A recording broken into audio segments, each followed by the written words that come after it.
Welcome to the Killer Author Club. 3 best-selling authors talking about killing, of the fictional kind, with the best thriller and suspense authors in the business. Killer conversations, killer cocktails, and killer guests, with your hosts, Kimberly Bell, Heather Gutenkopf, and Kara Ruda. This is the Killer Author Club.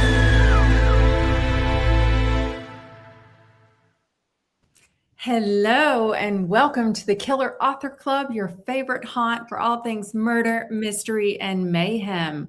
We've got the one and only Will Dean here with us tonight to talk all things Adrift. So grab your list of questions, your poison of preference, a cocktail or a mocktail, and get ready to kill the lights. I'm Killer Kimberly Bell. Mr. Dean.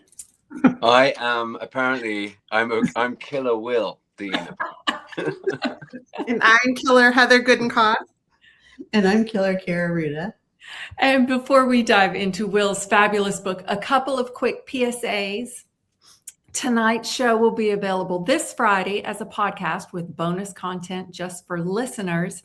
Find the links at killerauthorclub.com. And while you're there, make sure to sign up for our newsletter so you are the first to hear of all our killer breaking news. Also, don't miss this Thursday's Facebook takeover with Kate White in the hot seat. In case you don't know, Kate spent 14 years of her career as editor-in-chief of the iconic Cosmopolitan magazine before becoming an author. So I, for one, have tons of questions about that, as well as her new book, I Came Back for You. So make sure to pop into our Facebook group with all your burning questions. And yes, there will be giveaways, and the link is coming up in the comments. But now, Heather, would you please introduce our killer guest? I would love to. Will Dean grew up in the East Midlands of the United Kingdom. After studying law at the London School of Economics and working in London, he settled in rural Sweden, where he built a wooden house in a vast forest. And it's from this space he compulsively reads and writes. His debut novel, Dark Pines, was selected for Zoe Ball's book club on ITV, shortlisted for the National Book Award in the UK, the Guardian's Not the Booker Prize, and was named a Telegraph Book of the Year. He is also the author of Adrift, The Last One, Firstborn, The Last Thing to Burn, which was shortlisted for the Theakston Old Peculier Crime Novel of the Year, in The Chamber. Congrats, Will, and welcome to the Killer Author Club hot seat. Thank you so much. It's wonderful to be with you. You know, I'm here in this dark, cold forest surrounded by moose and bears and things. And it's to be able to spend like half an hour with you three is wonderful. So thank you for having me. Good. We're glad to hear that. And we are so excited to talk about Adrift. Could you give our viewers and listeners a little sneak peek into what this is about? I can try. Yeah, Adrift is a very claustrophobic, intense thriller set on a tiny houseboat in a very rural place, all on its own. And there's a family of 3, husband, wife, and son. And this really is a story about the wife and the son, Peggy and Samson. And they're just getting on with their lives. But the husband, the father, Drew, the villain, is the most cold, manipulative, gaslighting, controlling man. He's very quietly the worst person in the world. So every time they displease him, he's an aspiring writer, I should say, and he thinks he's very good at writing. We've all met someone like this who takes himself very, very seriously. And every time they displease him or they mess up his writing routine, he moves the houseboat further and further away from civilization. Oh, geez. Wow. Terrifying. Terrifying. Yes. Yeah. Well, we loved it. So readers, get chatty and drop your questions for our killer guest in the comments. But first of all, Kara, what are we drinking tonight? Okay, tonight's drink is a gin and tonic. Will, nice and simple. Please tell us why you've chosen this as your drink tonight. I mean, I am quite simple, I think, and I don't drink either. Full disclosure, I don't drink. I think, you know, I live in the woods in the middle of, like, there's nobody else here apart from my family. So I think if I drank here, especially how, you know, considering how dark and long the winters are, it would turn into The Shining pretty quickly. So I'm drinking, this is fictional gin and tonic. It's actually well water from our well, which normally is quite brown and like tastes of pine needles. So this is fictional gin and tonic. It's just water. But I like gin and tonic because it's simple. I like that aroma. It kind of feels like there's a party going to happen. And I also like the fact that it's medicinal, kind of. You know, it kills malaria. Yeah, so they say, right? That's Yeah. the excuse. Well, cheers. Old school malaria killer. Yeah, cheers. All right. So we created the Killer Author Club so readers like you could get up close and personal with your favorite thriller writers. This season's lineup is stacked with killers: Deborah Goodrich Royce, Sally Hepworth, Allison Wynne Scotch, Lauren Oliver, and so many more. For dates, times, past episodes, etc., surf to killerauthorclub.com. But tonight, it's all about Adrift. And here's what some of Will's early readers had to say. A smashing novel, pressure is building, and one can feel it gathering force, aching to explode, contained for a time only by the author Dean's way with language. That's from Booklist. Chris Whitaker of All the Colors of the Dark says, haunting, heartbreaking, quietly terrifying, unforgettable. And John Mars, who was just on the Author Club in January, says, heartbreaking, devastating, achingly beautiful, simply stunning. So, Will, clearly you are a highly skilled and terrifying killer. And now we need to know your answer to the killer question. Who do you kill? This is such a tough question because, like, if readers of my books know, I'm not very good at killing people. Like, I generally, that's not the interesting part for me. It's all the tension and suspense that leads up to a death. So I don't kill that many people. And I think if I was to kill someone on the page or off the page, it would be probably someone who did something or looked the wrong way at a dog. Yeah. You know, like, I'm not talking about cruelty to animals or anything like that. I'm just talking about, like, isn't nice to dogs, isn't polite to dogs. That'll be enough. That's yeah. That's a deeper psychopathic tendency for sure. Yes. Yeah. One bad look and you're gone. I can get behind that. I know, I like that. So Adrift, you talked about, is set on an almost entirely on a narrow canal boat that keeps moving further and further into isolation. So it's claustrophobic. It's increasingly isolated and like really adds to that sense of impending dread. It gave me like visceral emotions as I was reading it. So where did this idea come from? Are you a boat guy? Not particularly. Like, I always had I like the idea of tiny homes and off-grid living. I live off-grid here in a cabin in the woods that we built for ourselves. So I like simple living. I like growing my own food and like having just a very quiet hermit life. And the idea of a narrow boat living on rivers and canals always appealed to me. I've seen some videos of people doing it. It looks very tranquil, like a good place to read and write. And we can all relate to that. Sometimes it's nice to have some peace. But then one night I was just thinking about this boat, and then I saw Drew, and I just saw him not really explaining himself, but just constantly making the rest of the family's life more difficult by moving the boat away. So they have to walk further to school. They lose job interviews. They just can't live their life because he is in control of where the house is. And this idea, there's one scene in the book where the son is so upset because the mom hasn't come home yet and the dad's moved the boat. And he's like, how will mom know where we are? How will mom know where home is? So it's a very fundamental idea of where is home. Yeah, it freaked me out. Yeah, I bet. Freaked me out. It's really powerful. It is. Very much so. So Drew's control over his wife, Peggy, and son Samson it's absolute. Like he rules the homestead. What was the balance you had to have between portraying this dark reality of gaslighting and emotional abuse, but still giving the readers insight to this really subtle, defiance and resilience that Peggy and Samson had? That's such a great question. And I'm sure we all deal with this, the idea that, you need to have a protagonist who's in some kind of tough situation, but you don't want to make them a victim. You want to have them to have a lot of proactivity and them to have agency. So for me, it was all about, he was manipulating her in such a way that if the son wasn't there, she would have just left years ago. She would have taken her chances and left. But he's kind of blackmailing her. He's quite clever in his situation in terms of obliquely threatening the boy to get her to stay. And my experience within family dynamics is often that's the way to control someone. It's via somebody else. And it's a very, very horrible, powerful threat.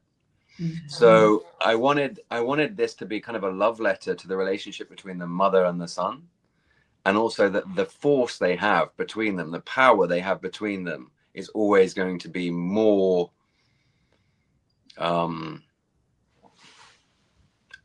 a weapon, and it's always going to win in the end over the power that he has over them.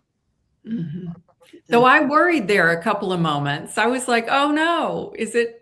Yeah. Because Drew had such absolute control and was playing mind games with them. 100%. Yeah. My early readers have all said that they have either been in this situation for a brief time in their life, or they've known someone who has. Yeah. So that's the terrifying thing, is how common this kind of manipulation is, and this kind of gaslighting is on some level. And yeah, it really freaks me out as someone who is very independent and just likes a quiet life. The idea that you can be controlled on a domestic, where your sanctuary is supposed to be, your safe place, it just terrifies me. It scares me more than anything else, that idea of being controlled. And the fact that it happens all of the time to people, it really haunts me. Sometimes I look especially in rural settings, I look at a little house or a little cabin that's far away, and I just think, I hope everyone's okay, because you never know the stories that are out there. Right. Yeah. I mean, I think it happens everywhere. It's in cities and suburbs and rural. Yeah. Because, all it takes is one jerk like Drew, right? Excuse me. Okay. And the other thing I loved about Peggy was her secret novel. What a great, what a great sign of strength in her library volunteer work, and how she was able to carve out a little lifeline for herself. And what does that hidden intellectual escape say about her as a character? I mean, again, I think this is something we can all relate to as writers. It's you need it. And for her especially, she needs the love of her son and those little glimpses where Drew is out of the boat.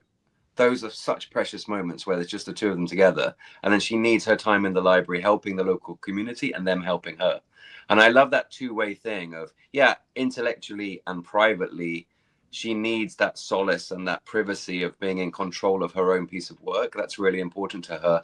But also just those little tender moments of someone coming into the library and her helping them, or them just giving her the time of day and not trying to control her and not trying to have something over her all the time. I love that. So the library was super important to me, and especially her boss at the library was a really important character to me. Just like someone who is just kind of looking out for you a little bit. Who maybe senses there's something going on, but doesn't quite know all the details. Yeah. Yeah. And is always there, just like she's quietly got her back, when it matters. Yeah. Yep. This happens in all of my books, like this idea that outside of the family, there's all these, very quietly, there are people in communities looking out for each other. Yeah. You might never notice village. it. Yeah, exactly. 100%. I really like that idea. Yeah. Yeah, me too. I hope there are people out in my village too. Yeah. So, Samson is a scholarship student, right? So he's smart, but he's also facing this intense bullying at school, which kind of mirrors what's going on at home, maybe in ways. So I'm assuming that was intentional. You did that to kind of hold up a mirror, or was there another thought at play? I'm not smart enough for anything much to be intentional. It just flows out. It was brilliant. Well, So are you a pantser? Sorry? Are you a pantser? Are you just... not even that. I wouldn't even say I qualify as that. Just I try and visualize it all. So I see it over maybe 6 months, and it starts the fog clears and I see the key scenes, and then I just go with it. I love So you that. think it through for 6 months before you even sit behind the keyboard. Yeah, exactly that. So I don't write any notes, but I need to see it visually. Right. I need to kind of, I need it to play out at least the key scenes. I need to kind of know exactly how the boat looks and feels and smells at certain times of night, certain times of the year, and then I feel like I'm immersed enough to, you know what it's like that first day when you start writing, it's terrifying every time. Yeah. That blank screen, you think this is all going to blow up and I'm going to get found out. So I need 6 months just to kind of let it solidify so that I can see it, I can feel my way around it, and then I can kind of trick myself into thinking I can do this thing. Yeah. Yeah. I read somewhere once that Danielle Steele does that too, that she sits and like stares at a wall and just thinks through her story for months before she writes it. That's good to know. I didn't know that about her. I love her bus and I love her desk. Yeah. Yeah. She's Right. amazing, yeah. Have you guys seen the picture of her desk? I'll have No. to find that and put it in the comments. But there's, it's like of all her books, right? It's like this model of her book. Ooh, very cool. Yeah. Well, I'd like to hear more about your research into the novel. And I know we talk about that coercive control, which I think, and I could be mistaken, I think in the UK, there is like a law against that now where people can be prosecuted for coercive control crime. Really? Whereas in the United States, we're not there yet. But I just think that's fascinating and really solidifies the idea of how dangerous that kind of control is. So what kind of research did you do into that mindset of someone like that who uses— Honestly, a lot of what I rely upon is just imagination. And this is a kind of a cop-out answer. Like research, I think, is really important, and I like researching and reading first-person accounts and reading nonfiction around the subject. But it's literally getting paid to daydream in my case. Like I'm just sitting there thinking, if I was Peggy, how would I approach this? How would I try not to set him off, whilst at the same time planning my escape? And if I was Drew, and that's the really uncomfortable thing, putting yourself in his head for a little while, how would I like foil her? How would I stop her from having that autonomy or stop her from having enough money to leave? Mm-hmm. So it's basically me sitting there on that boat for 6 months. And this book took 5 years to write. Wow. So that was going to be my next question. How long is the writing part? Well, this is the weird thing. Sometimes if I write a thriller that's a little bit more plot driven, it'll take me less time, even though it's more complicated. And this, it's like a very linear plot. It's very simple. It's very basic, chronological novel from 2 points of view. But it took me 5 years just because I think of the emotional drain of it. Mm-hmm. I would work on it for 4 months, 5 months, then I'd need a break from it because I just hated Drew so much. Yeah. And I wanted to get away from him. And then I would come back and I would see it from Samson's point of view, and I would live through those school days, and I would need a break from that then. So yeah, I think the more emotional the book, the longer it can take sometimes. Well, and I also think in this particular case with Drew, in order for readers to buy it, why they were still there, you had to go so gradually, right? You had to like really build it up, these things that he was doing to keep them in his grip. And that, I think, is super complicated to think through.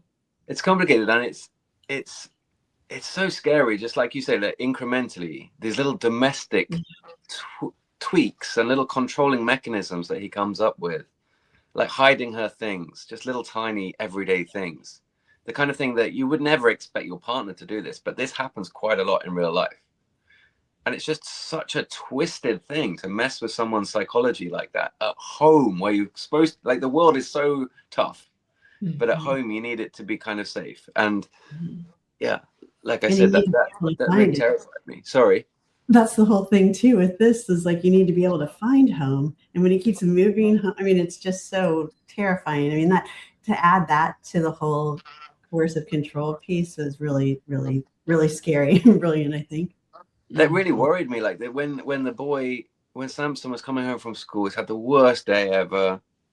He's been in a fight that wasn't his fault. He's got this really heavy bag. I've got a 12-year-old son, and I really kind of see the world through his eyes, and like, how heavy their bags are and how skinny they are at 11. And he's trudging along this canal, and it's like it's pouring the rain, and he hasn't had enough food, and he's trying to find his home, and his home's moved, and he knows that when he gets home, I'm making this book sound so miserable, but when he gets home, you know, it's gonna be like the fire isn't lit and there's not enough food, and it's just, I just wanted to save him. I guess we all feel like this. You just want to save them both, really. But the truth is, they save each other, which I really like. Like, it's those two saving each other.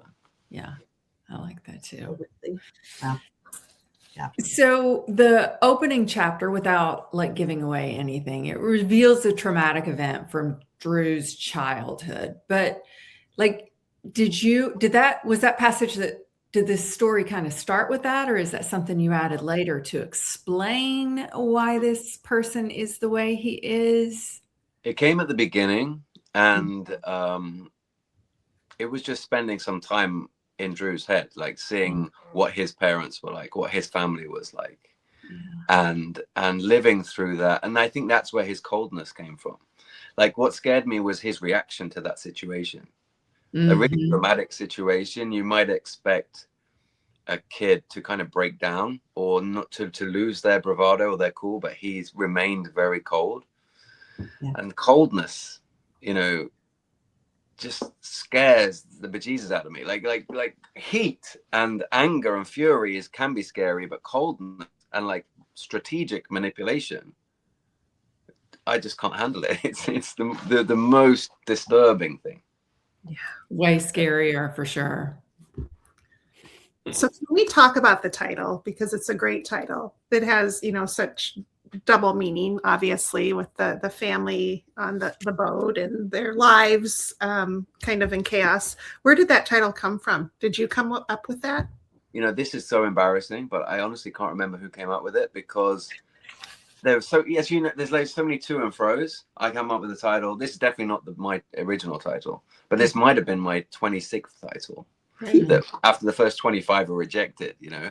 I don't know. I can't remember. I think it was either mine or it was like me in conjunction with my editors. Yeah. Sounds like my title process. Titles are hard. They're so hard. So hard. But when you hit the right one, like Adrift, then it's like, of course. Yeah. So it probably wasn't mine, thinking back to it. It probably wasn't mine, but yeah, I love it now. I'm very happy with it now. Yeah. And why did you pick the US as a setting this time? That's what I wanted to ask too. So I just I see a story. And interestingly, with this book and this book only, I will never do this again. But the UK version is set in the UK. Oh wow. So the UK version is set in like the middle of the UK, in the Midlands, where I'm from. And the US version is set like in the Midwest. Yeah. There oh are my a lot of parallels gosh. there. There's a lot of parallels there. It's a nightmare with copy editing. I bet. It's basically I did the work for 2 books. Right. So I will not do this again. But here it just felt organic. Like when I worked on the British one, it was in Britain. And then when I worked on the American manuscript, like it was wrong to have it in Britain. Like it was, as soon as I heard their voices and the cultural touch points and the music and everything, it was like, oh, this is a slightly different book. Yeah. Like the same plot, but this is different. Which one came first? They both, like, because it was a 5-year project, they both kind of evolved organically. Okay. Yeah, So it this was is your another idea, reason not they your did it. editors. This is another reason it took 5 years, I guess. Wow. I've never even heard of that. That's crazy. That's great. So I'll never do it again. Like, it's not a good idea. It's just unnecessary double work. But like I said, when I heard the voices, it was just a slightly different setting and a different world. It was an American high school. It wasn't a British school. Yeah. Like, so I had to write 2 different manuscripts. Wow. Amazing. fascinating. Amazing. Wow. That is amazing. And lessons learned too, right? Yeah, exactly. Yeah. And I think you're like the master of claustrophobic books, because like this one and The Chamber, like literally just had me in a chokehold where like you can feel the world's closing in, like literally in The Chamber, and this one where they're, you know, in this open space, but they have nowhere to go. So why do you choose to use that as a theme in your books? And should we also ask you once again about where you live? Well, I mean, I live in a little cabin in the woods, but it's very open. Like there's a massive forest, so it feels very safe because I'm surrounded by millions of trees. And trees feel very, very safe to me. So it looks like a horror movie here.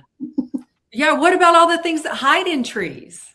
They're all good things. They're all like other squirrels and stuff. It's fine. Bears.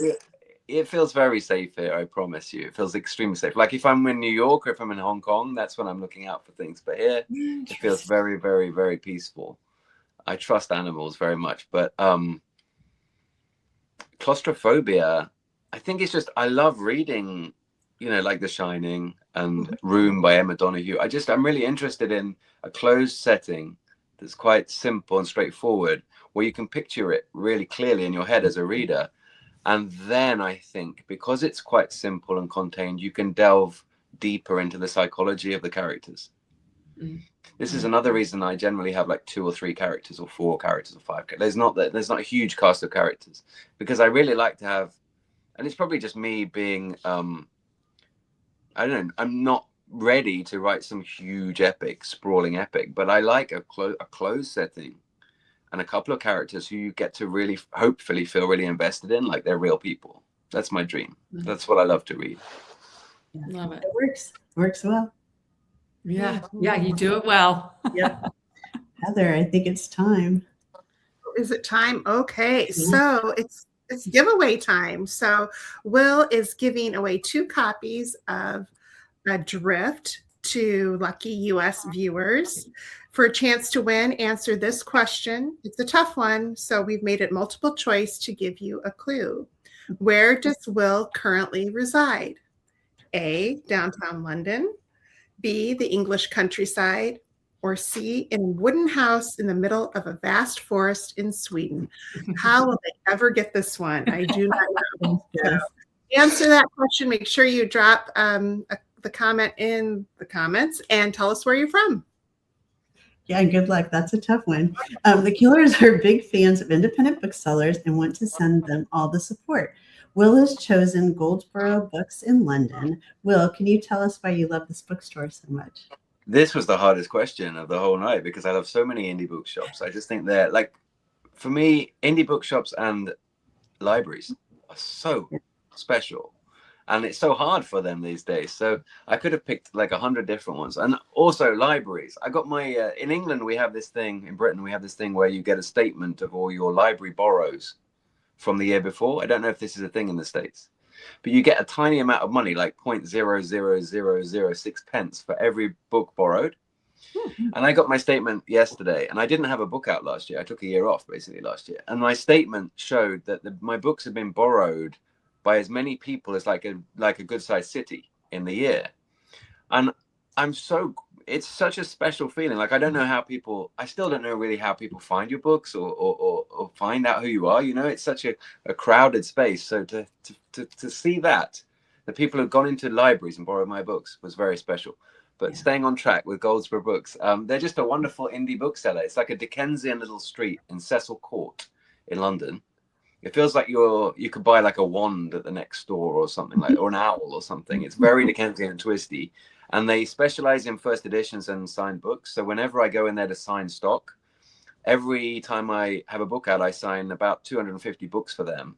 And I always end up making a massive loss because I buy a couple of first editions when I leave the store. They've got the best display of books, but they deliver all over the world. They deliver to the US. They deal with a lot of book collectors. And they're very supportive of debuts, and they're just brilliant. They host authors for book events. When you guys are in London, they're really, really welcoming and wonderful, and they'll be so happy to see you. So it's just a great indie bookstore. Killer Author Club's going to go to Goldsborough. I know. Now I want to go. Yeah. Okay, we'll be dropping the link in the comments for UK viewers and the bookshop.org link for the rest of you guys, so you can order Adrift along with any others on your wish list. I know. And I might go check out their first editions. Mm-hmm. It's dangerous. Yeah. So obviously the Killers love to read, and we love it when you share what you're reading in our Facebook group, post pictures, write reviews, ask for recommendations, and give yours. Tonight, though, we want to know, Will, what are you currently reading? But more importantly, I love your dog, and I wish my dog was here with me. But yeah, She's what a a beautiful sweetie. dog. I'm reading. I started a new book yesterday, and I'm not a super fast reader, so I may be like 10% into it, and I'm loving it. It's by Liz Nugent, who's an Irish author, and it's called The Truth About Ruby Cooper. Oh, and she's so good on like quirky characters and strong openings, and it's one of those books where I'm hooked already. So yeah, I'm enjoying it. Yeah, she's great. I've read her before, her first one, and I can't remember what it was called, but Oliver or something. Yeah, exactly. She's great. She is. Yeah. Good. Well, while we're at it, we have 2 more fabulous new releases we want to celebrate tonight. First up is Lucian by J.R. Thornton. Lucian is an incendiary literary work about a gifted artist on financial aid at Harvard who falls victim to the manipulative control of his wealthy roommate. Complicated, toxic friendship and dark academia at its best. And we also have She Fell Away by Lenore Nash. A State Department diplomat must confront the ghosts of her past as she searches for a missing American woman in New Zealand in this pulse-pounding and unputdownable thriller. So we've got 3 copies of Lucian and 5 copies of She Fell Away to give away to lucky U.S. viewers. Comment if you'd like to be entered into those giveaways and tell us where you're from. Good luck. And because we are all about shamelessly plugging our own murdery fun, don't miss the Killer's latest reads. Kara's got We Were Never Friends, a sorority reunion that takes a very dark turn. And speaking of deadly parties, Heather's serving up the perfect hosts, an over-the-top gender reveal party that explodes in more ways than one. And Kimberly's taking you on a deadly European getaway in the expat affair, 2 Americans, the glittery diamond trade, and danger in Amsterdam. And we also want a big, go ahead, Kara. Sorry. Yeah, you can go ahead.